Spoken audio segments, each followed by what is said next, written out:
most famous people in the world and ambassadors for our country across the globe. Keeping them fit and well is of paramount importance. In this revelatory hour, we reveal the royal health secrets. From royal birth... In fact, when she had Prince Charles, the Queen actually had a caesarean section. ...to royal death. For somebody who was very glamorous, it was a very sad ending to her life.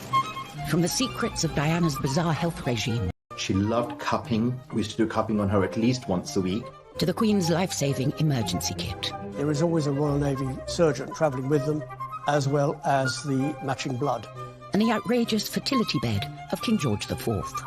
And while you were using it, the bed started jolting, so that the magnets and electricity had fused, giving this huge jolt of passion. No stone is left unturned as we reveal the royal health secrets. From cradle to grave.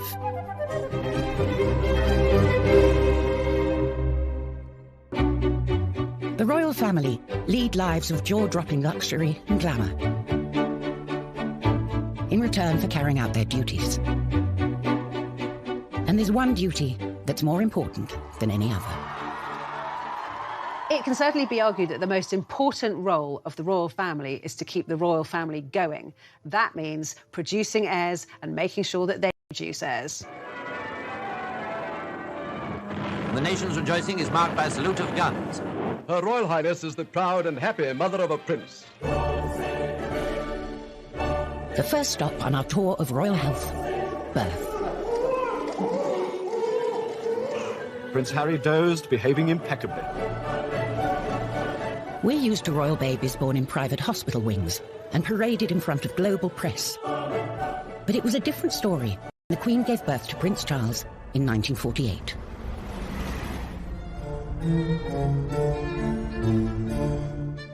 Back then, all royals opted for home or palace births.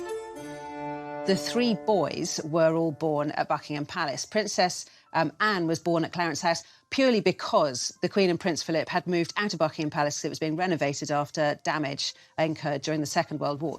In fact, when she had Prince Charles, the Queen actually had a caesarean section. She wasn't rushed to hospital. The royal doctors set up an operating theatre inside Buckingham Palace. Everything was sterilised and performed the operation so that she could have Prince Charles there and then. And if you thought her consort would have been there to support her, think again. Apparently, Prince Philip was swimming and playing squash when Prince Charles was born, which, frankly, is about as useful as a man of his youngest child. By that time, it's thought that the Queen put a lot of pressure on him and said modern fathers and modern husbands are at their wives' bedside during the birth now, so you jolly well can be too. The head obstetrician was Sir John Peel, Ingrid Seward's godfather. Only one secret about the delivery ever escaped his lips. They converted the ballroom in Buckingham Palace into an operating theatre. Normally, it's a guest suite for visiting heads of state. And it was all going a bit slowly, and the faces were very long. And Prince Philip walked in. And so, as it is Prince Philip's wont to make these kind of jokes, he said, and to think that last week, General de Gaulle was having a bath in here. And that sort of broke the ice, and everybody laughed. In those days, there was no rush to display the baby. There are some very sweet pictures of the Queen in bed, cuddling the baby Prince Edward, and next to the bed are her older children, Prince Charles and Princess Anne, and that group picture of the four of them shows, I mean, Edward was at least a couple of days old by this point, but the Queen was still in bed, kind of in confinement. Oh, yay! Oh, yay! Things are very different today.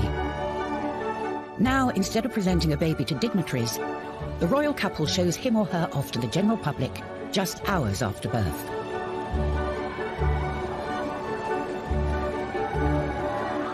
And this is where it usually happens. The Lindo, a private wing of an NHS hospital close to Kensington Palace.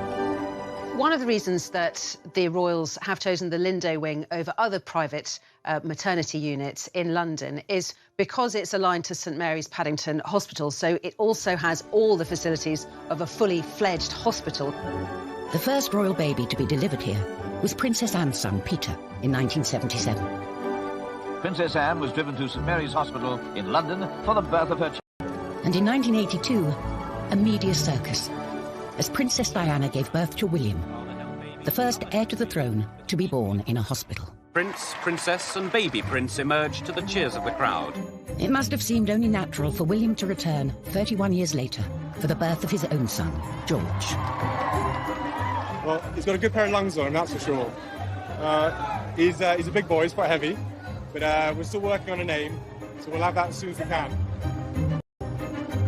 As you might expect, the place where the royals give birth does not come cheap.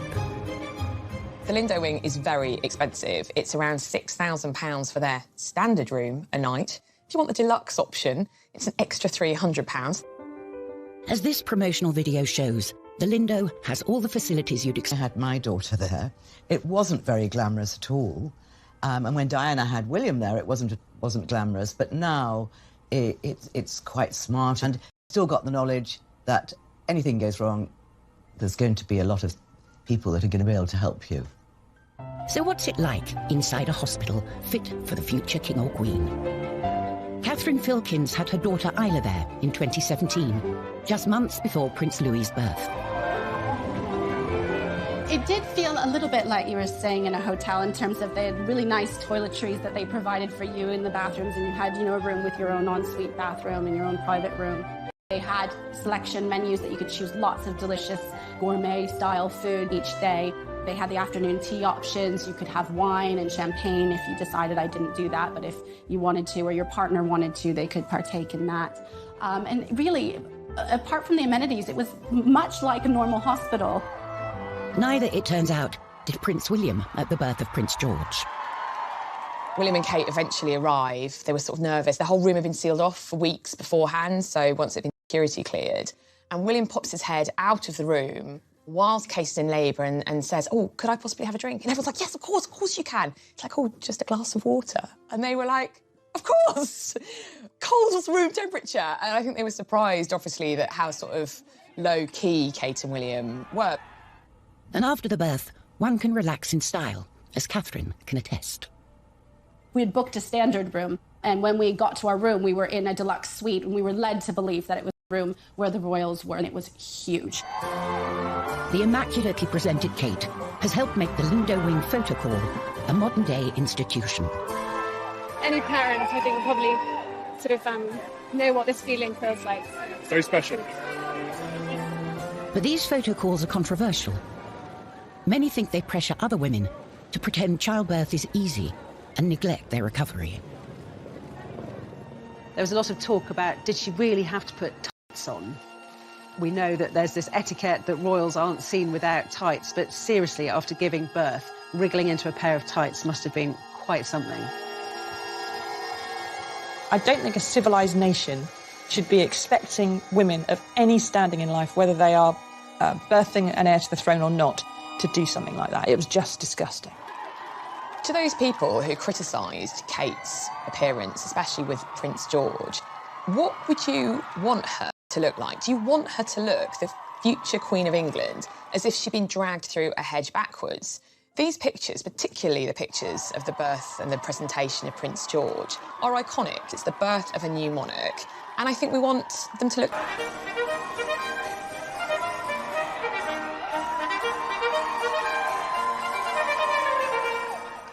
Coming up, the secrets of George IV's outrageous fertility bed. The bed started jolting so that the magnets and electricity had fused, giving this huge jolt of passion. And how the Queen's health is protected wherever she goes. There is always a Royal Navy surgeon travelling with them, as well as the matching blood. The modern royals seem to have no problems in the fertility department. However, back in 1779, King George IV sought some help from an upmarket fertility aid, the Celestial Bed.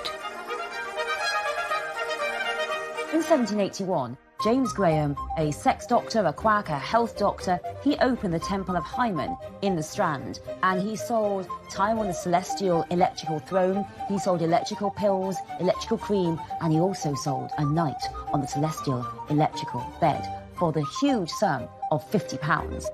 That's over £4,300 in today's money to enhance your reproductive health. You got on the bed, and these servants were dancing around it, playing on their harps, glamour girls. And while you were using it, the bed started jolting, so that the magnets and electricity had fused, giving this huge jolt of passion.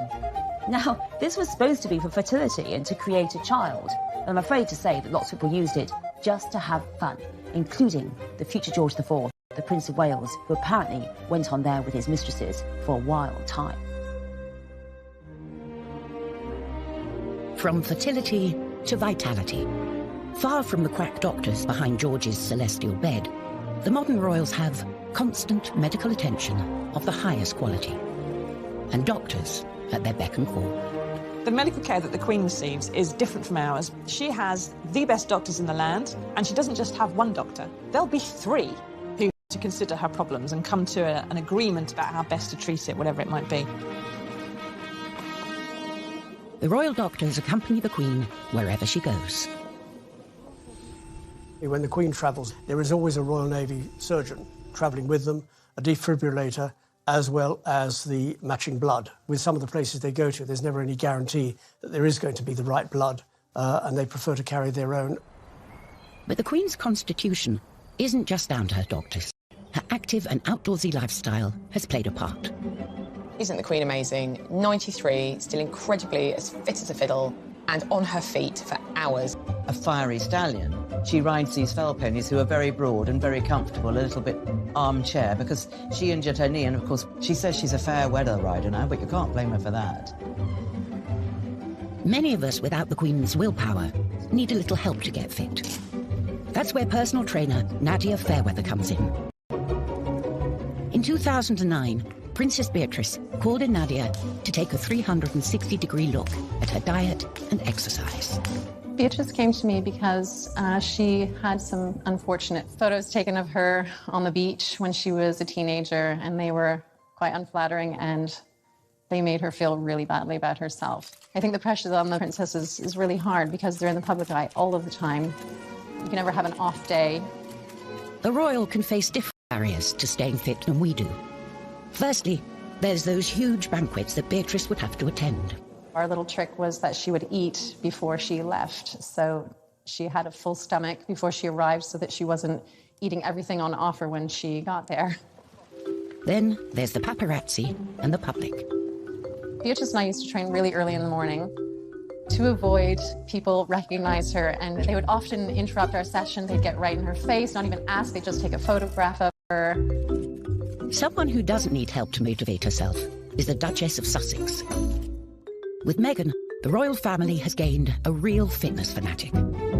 We all know that Meghan, the Duchess of Sussex, is a yoga aficionado. Her mother is a yoga instructor, so she's been doing it all her life. And we know has even introduced Harry to the delights of yoga and has been getting him to do an early morning yoga session. She likes doing it in the dark with hip-hop blaring, maybe a few candles. Meanwhile, Meghan's husband, Prince Harry, is a member of the swanky Kicks gym in Chelsea. Kicks Gym, KX Chelsea, is so exclusive. It's £600 a month. Yes, it does have gym equipment in there, but it also has, a restaurant, it has a spa. Prince Philip, on the other hand, has followed a more no-thrills approach. When he was first married to Princess Elizabeth, he used to put on sweaters and run around the garden until he got a real sweater. The Queen thought he was mad. His tailor says that he's never actually had to take out any of his clothes. He still fits into all the uniforms he's had his entire life, which for a man pushing 100 is extremely impressive. The answer for everyone should be keep fit and stay alive. The secret to Philip's success is the 5 Basic Exercises programme, or 5BX, an 11-minute routine developed for the Royal Canadian Air Force. The advantage of the 5BX is that you don't need any equipment, it doesn't take up a lot of space or a lot of time. All the major muscles in the body have been used, so you see that it is balanced. For some royals, keeping fit and healthy isn't enough. They like to take matters into their own hands, using alternative therapies to treat themselves. The royal family for many, many generations have been fascinated by homeopathy, by alternative therapy. recipes, by the occult. Prince Charles is a passionate advocate of homeopathy, and in 2019, controversially, became patron of the Faculty of Homeopathy. He's absolutely devoted to it, and it's one of the weaknesses that people see in his critical thinking. Homeopathy is based on the principle that a substance that causes a symptom can also cure that symptom. Britain's most senior doctor, Dame Sally Davis, said she was perpetually surprised homeopathy was provided on the NHS and branded it as rubbish. In 2017, NHS England stated that no GP or prescriber should be providing it at all. However, the British Homeopathic Association maintains that a growing body of published research in good quality peer-reviewed journals shows that homeopathy has a positive effect. Prince Charles should be using his absolutely huge profile and platform to be promoting something that has evidence behind it, something that is going to actually help genuinely his nation. Famously, the biggest advocate of alternative therapies in the royal family was Princess Diana. Dr. Lily Howe is an acupuncturist who treated Diana for stress and anxiety from 1996 until her death. She come 1 week, at least about 6 months, and after that, you know, even after 1 month, and she kept telling me, she said, Dr. Lily, I never feel as good as now physically. Acupuncture really can help her to calm her down, to give her more energy. And also, she said, before when she faced problem, she easily to break a tear and then lose her temper. And now she just face it. Princess Diana always said, if it can help me, it of course can help other people with similar problem like me. But Princess Diana didn't stop at pins. In his Marylebone clinic, Nish Joshi is practicing an Eastern therapy called cupping. She loved cupping. We used to do cupping on her at least once a week. What you're trying to do is you're improving the flow of blood into a tissue by creating a vacuum to therefore allow detoxification of... At the time of her separation from Charles. And Nish took her holistic health in hand, from cupping, osteopathy, and nutritional advice to cognitive behavioral therapy. Visualization exercises, starting to get her to sort of understand how to meditate, how to start creating a more positive attitude as well. I remember once going into her bathroom and around her mirror, she had Post-it stickers with little positive messages on there. And I just thought that was really amazing that, you know, she herself used a lot of positive affirmations to motivate herself on a daily basis. Nish's relationship with Diana was more than that between most therapists and patients. I mean, sometimes on a Sunday, she would just come over and we would just cook lunch together and just flop and, you know, watch TV, and it was fun. While many people thought Diana pursued fads, Nish thinks she was simply ahead of her time. Diana was really a sort of a trendsetter. She was exploring more natural approaches to her own well-being. Alternative therapies weren't just for modern royals. From Henry VIII's gammy leg to Queen Anne after she had a fit, bloodletting was a favourite medical treatment for 2,000 years. Royalty would be bled at home, but the public might come here, the Old Thomas Hospital, London, now a museum. Bloodletting was used for pretty much everything, from acne, cholera, cancer, smallpox, tuberculosis, herpes, insanity, the plague. Bloodletting was also used for kind of severe hemorrhaging, so maybe everything from a nosebleed to extreme menstruation. And in childbirth and before surgery, people would be often bled to reduce inflammation. For much of history, leeches were the method of choice to get rid of all the bad blood, royal or otherwise. This leech is a European medicinal leech. It has 3 jaws in a shape of a Y, and each jaw is about 125 teeth in each jaw. And it actually saws its way in as opposed to a very sharp bite. Carl picks a leech similar to ones which have been used for centuries on the likes of Henry VIII and George III. This little leech will probably take on between 1 and 3 mils of blood. You can actually just feel the jaws working a little bit, and then when it drops off, the anticoagulant will carry on working for the 10 hours until it'll just slowly dripping blood. Carl is lucky the leech is just on his leg. Rumours abound of sexually transmitted infections running rife in royal circles. There's also a case of a gentleman coming into this hospital with gonorrhea. One of the consequences was that it caused one of his testicles, they don't say which one, to swell up to the size of a tennis ball. And it was the overall application of 120 leeches, not all at the same time, placed on that part of the body to reduce the swelling. Till recently, if a king or queen needed an operation, they didn't go to hospital. The hospital came to them. In the past, most wealthy people would have been treated in their homes. They would have given birth in their homes, they would have died in their homes, and the idea of going to a hospital was absolutely anathema, because that's where the poor went. And instead, in this case, the doctors would come to them. And that was the case in 1951, when the Queen's father, George VI, underwent a serious operation. It took place in the ballroom of Buckingham Palace, the same place Elizabeth II would deliver 3 of her children. At the Association of Anaesthetists, they have the equipment used in this high-profile and risky operation. This is an ECG machine or electrocardiogram, and it's designed to monitor the heartbeat. It's the quickest way to see if your patient's doing okay or if they're in trouble. In the 1950s, very few hospitals would have had such sophisticated equipment, so the king really did get treated like a king. The king had lung cancer at the time. He was a very heavy smoker, and the operation was to remove one of his lungs, so it was a very serious operation. The assistant anaesthetist on the day was Dr. Cyril Skerr. Many years later, he explained how public interest in his health affected George. The most touching thing was that when we went to put him to sleep in the morning, he had all the Sunday papers around him, and they all had grisly details of the operation that he was likely to have. He was very apprehensive of the operation. It must have made him feel a great deal worse. I think they should have kept those papers away from him. Having a pneumonectomy or having one of your lungs removed is a very big operation. It was performed successfully, and the king did come around and survive afterwards, but unfortunately he did pass away within the year. The Queen's father was treated at home, but that is a thing of the past. Coming up, we reveal the secrets of the Royal Hospital. It's like a posh hotel, really, with kind of operating theatres. And the family medical secrets they kept hidden.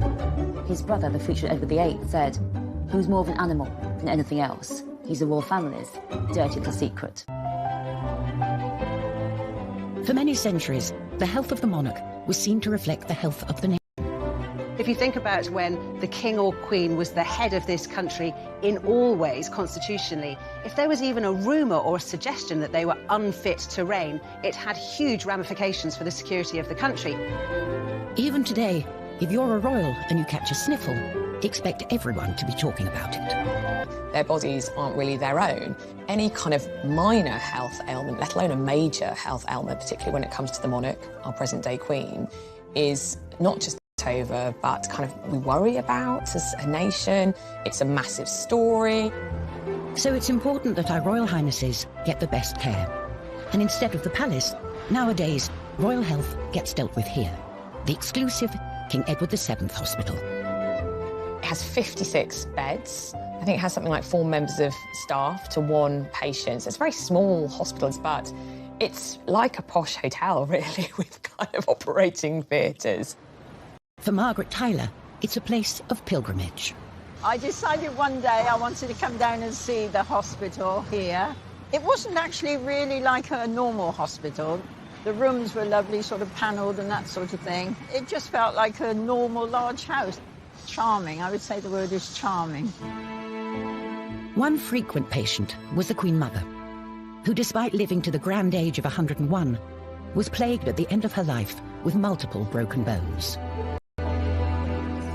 They might be the royal family, but they cannot stop time. They are going to get old, and with age, even though they're so cosseted and so well looked after, they are still going to be afflicted by things that happen when we're old, falls, stumbles. She had 2 hip operations, both done at the King Edward VII, both done by the same person that did Prince Philip's hip operation and Andy Murray's hip operation. Her daughter, the Queen, has better luck with her health, but isn't immune to all illness. In 2013, the Queen had her first hospital stay in a decade. when, at the age of 86, she was struck down with gastroenteritis. Gastroenteritis is mainly vomiting and diarrhea. You can also get other symptoms like stomach cramps, fevers, muscle aches, loss of appetite. For most people, it goes away in a few days without any treatment, but in the elderly, it can be severe and it can be bad enough to get them hospitalised. When the Queen was hospitalised in 2013, it did cause a big shock because she's so famous for being in good health and not giving in to anything, and certainly not cancelling any trips. She had to cancel not only some domestic trips, but a trip to Rome and Italy as well. That the Queen is so rarely ill and that she recovers so quickly, to me, is testament to her baseline health. It's so impressive that she just bounces back as well as she does.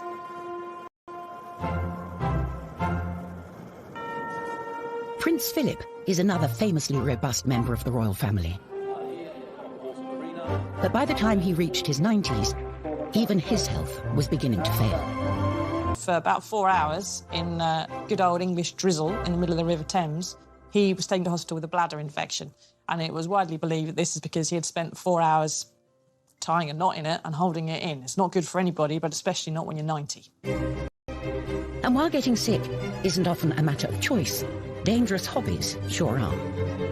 The royal family's love of horse riding is well known, but it can come at a cost, as Princess Anne found in 1976. The first many people knew about the accident was when Captain Mark Phillips galloped off to his wife's side. The princess, unconscious, was covered over with blankets as officials anxiously summoned an ambulance. Princess Anne was taken to hospital, but got lucky escaping major injury. Later learnt that Princess Anne had cracked a vertebra. But her daughter, Zara Phillips, has not been so fortunate. She was also knocked unconscious after a fall in 2004 and broke her collarbone in 2008. Every year, unfortunately, people do die and have serious injuries as a result of horse riding, including paralysis. There are so many other sports that are much safer. Royals might as well be bungee jumping for all the safety procedures and that they follow and the risks that they run. Bungee jumping in a car park above concrete with a really rubbish elastic band. To correct her spine, Princess Eugenie underwent major back surgery. In 2018, she decided to break royal protocol with her wedding dress to send a dramatic message. When Princess Eugenie got married, it was one of those moments where the royal family, the younger royals in particular, actually did a wonderful good thing for everybody else. She decided that one of the main features of her wedding dress should be quite low back and she wouldn't wear a veil. It was a major break from tradition, but meant everyone could see a long scar on her back from her childhood operation. Scoliosis is when you get a curvature and a twist to the spine. It can be severe and does need surgery and physiotherapy. In Princess Eugenie's case, she had 2 metal rods, one either side of her spine, put in and fixed in place with screws. She made an effort to design a dress with a big, deep V at the back to show her spinal scar so that she could show every other boy and girl in the world and in the country that if you have something like a curvature of the spine, A, it can be fixed, and B, your scars are what make you, and there's no need to be perfect. And I thought it was wonderful. I was almost in tears watching that. Eugenie proudly showed her scars off to the world. But back in 1902, the royal family were busy hiding away what they saw as a medical embarrassment. That he wasn't developing as fast as the children, he wasn't learning as fast, he had epileptic fits, he may have had autism. And they really started to try and hide him away. He did not go to his father's coronation, and in the First World War, he was basically put on this farm. But he never saw his siblings, and the family essentially were trying to hide him away, pretend he didn't exist. And when he died at the age of 15, his brother, the future Edward VIII, said he was more of an animal than anything else. How cruel, how unsympathetic. But to Edward, that was the way it was. He's the royal family's dirty little secret. Coming up, we see how Princess Diana took her own serious problems. She had tried to throw herself downstairs while she was pregnant. She suffered from bulimia, depression, crying fits. And used them to change the way royals dealt with mental health forever. And then she made a very brave decision that she was going to talk about it publicly. Anorexia or bulimia show how an individual can turn the nourishment of the body into a painful attack on themselves. The way in which the royal family tackle mental health issues has changed radically in more recent years, and much of that transformation was due to one woman. No one really knew that Princess Diana was suffering from mental health issues until the bombshell book written by Andrew Morton, which revealed that she had tried to throw herself down the stairs while she was pregnant. She suffered from bulimia, depression, crying fits. She was 19 when she was thrust into the limelight. How anybody could cope with that without any sort of backup is beyond me. Yes, she was a member of the aristocracy. Yes, she knew which knives and forks to use at a dinner table. Yes, she knew who Bunty and Tarquin were, but royal life is on a different scale. And, of course, as we know now, Charles was still having his affair with Camilla Parker Bowles, so it was incredibly difficult for her. Diana started seeking help for her bulimia and other issues. But like everything else she did, it was swept up into a media circus as the paparazzi ambushed her to and from her appointments to see psychotherapist Susie Orbach. And then she made a very brave decision that she was going to talk about it publicly. Anorexia, bulimia show how an individual can turn the nourishment of the body into a painful attack on themselves. She told me that when she gave the interview to Panorama and talked about bulimia, and she said she had so many letters saying, "I'm so glad you talked about it so openly," because, you know, we talk about all these things very, very openly now, but go back, 25 years and people didn't. Unsurprisingly, Princess Diana's untimely death in 1997 had a major impact on the mental well-being of her children. I think Prince William and Prince Harry suffering mental stress and mental anguish really came as a result of her death. Harry was 12, William was 15. All around them, people were weeping and wailing while they were maintaining the royal family mantra, "You do not show private grief on a public sleeve." They were talking to people, they were shaking hands, they were smiling, they were looking at the inscriptions on the floor of tributes. They were probably burning up inside, screaming inside. What happened on the 20th anniversary of Diana's death is that William and Harry started to talk about it. All I can hear is her laugh in my head. And that sort of crazy laugh of where there was just pure happiness shown on her face. They started to say how affected they'd been and how gut-wrenchingly awful it was and how... Someone, in his late 20s, he kind of tried to bottle it all up and suddenly he realised, I've got to get help. In 2016, the princes set up a mental health charity, Heads Together, and revealed their secret torment. Too many people stayed quiet about their mental health challenges. And we saw that this fear of even talking about a problem often meant that issues could quickly escalate out of hand. Whenever a high-profile person comes out to speak about their own mental health illnesses and problems, it does a lot for mental health because it encourages other people to do the same. In the 18th century, mental health problems weren't treated so sympathetically. George III famously suffered 4 bouts of madness during his reign, now thought to be mania caused by bipolar disorder. He would talk incessantly, he would hallucinate, he experienced aches and pains all over his body, and he sometimes became very violent. Desperate to cure him, George's doctors detailed his treatments in daily letters to the government. So here we've got a series of letters from the doctors who were looking after George III during the first episode of his illness in 1788 to 89. They had a lot of ideas.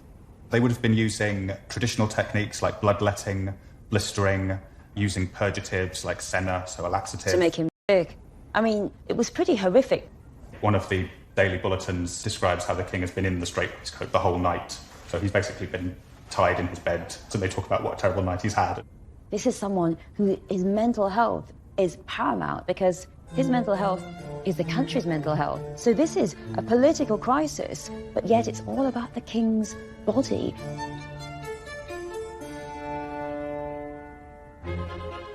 Another long-lived monarch who probably suffered from mental health issues was Queen Victoria. It's highly likely that Victoria was clinically depressed after the death of Albert. She completely retreated from all of her public engagements. She dressed in black for the rest of her life. She also started to eat excessively. And again, this is one of the reasons why she soon became too ashamed to go into public, because she had put on an enormous amount of weight. Overindulgence wasn't only Victoria's problem, as her uncle also suffered for his appetite. George IV was a man of decadent tastes, and definitely didn't have an exercise regime. Historian Kate Williams has come to his pleasure palace, the Brighton Pavilion, to find the evidence. So, Martin, what have we got here? So these are... His breeches, 3 years before he died. I mean, these are absolutely huge. What size are these? So these are 54 inches around the waist. I mean, the average man now is probably... 34. 34, so a 1 3/4 of an average man. Exactly. Into here. His breakfast consisted of 2 pigeons, 3 beefsteaks, 3/4 of a bottle of Moselle, a glass of brandy, a glass of champagne, and this was just for breakfast. No Weetabix for George. No Weetabix, no vegetables, no Weetabix, no help. And he was in such chronic pain. He had so many illnesses, even from a young age. George's appetite led to multiple health issues, including gout, hardening of the arteries, and dropsy, which all cause more problems. The gout led to cataracts, meaning he was practically blind by the end of his life, and his hands got so full of liquid, he was unable to hold even a pen. There was a point his physicians actually said, because he was so large, that actually any exercise he did would have actually been quite damaging to his health. By the end of his life, he had to sleep sitting up to avoid being suffocated by his own weight, while doctors regularly tapped his abdomen to drain excess fluid. This is the reality. A man who had had a life of excess, and his health was... Shot. Absolutely shot to pieces. Yeah. Wow. It really brings home that one of the worst threats to a monarch's health is actually his own indulgence. But George IV wasn't the only royal who fell foul of their decadent lifestyle. The Queen's sister Margaret died in 2002 at the age of 71 after enduring years of bad health. Poor Princess Margaret, a lifetime of hard living finally caught up with her. All that drinking finally caught up with her. She scalded her feet in a shower, Moustique. I mean, she didn't realise that the water was so hot. I mean, she literally was so hot it scalded her. That was a sort of led to more and more medical problems with her. Migraines, laryngitis, bronchitis from all the smoking, hepatitis, pneumonia, not forgetting the 3 strokes. For somebody who was very glamorous, somebody who enjoyed life, to suddenly be confronted with burns that you don't quite get over, to have a number of mini strokes you don't quite get over, it was a very sad ending to her life. Thankfully, her sister the Queen is much healthier. And just as well, when we've seen how the health of the monarch has been synonymous with the health of the nation for most of British history. The monarch is if the monarch is strong and healthy, the state is strong and healthy. We still wait with bated breath for every royal operation and celebrate every royal baby. And to many people, what happens to a royal body is almost as important as what happens to their own. It's always that kind of dichotomy. They're like us, but they're not like us. They live in palaces and drive around in carriages and have every kind of luxury that life could ever throw at them. But on the other hand, they are just like us because they still need hip replacements, have knee trouble, they break wrists, and so it kind of shows that they are just still like us. We have a very strange psychological connection to the royal family, as though they are our own family in some way. And so when their health suffers, we really care and we really are interested in it. Many people do look up to the royal family, and they want them to be more beautiful than us, better dressed than us, sparklier jewels than us, and have better reasons that the royals have chosen the Lindo wing over other private maternity units in London is because it's aligned to St Mary's Paddington Hospital, so it also has all the facilities of a fully fledged hospital. The first royal baby to be delivered here was Princess Anne's son, Peter, in 1977. Princess Anne was driven to St Mary's Hospital in London for the birth of her child. And in 1982, a media circus, as Princess Diana gave birth to William, the first heir to the throne to be born in a hospital. Prince, Princess and baby Prince emerged to the cheers of the crowd. It must have seemed only natural for William to return 31 years later for the birth of his own son, George. Well, he's got a good pair of lungs on him, that's for sure. He's a big boy, he's quite heavy, but we're still working on a name, so we'll have that as soon as we can. As you might expect, the place where the royals give birth does not come cheap. The Lindo wing is very expensive. It's around £6,000 for their standard room a night. If you want the deluxe option, it's an extra £300. As this promotional video shows, the Lindo has all the facilities you'd expect. I had my daughter there. It wasn't very glamorous at all. And when Diana had William,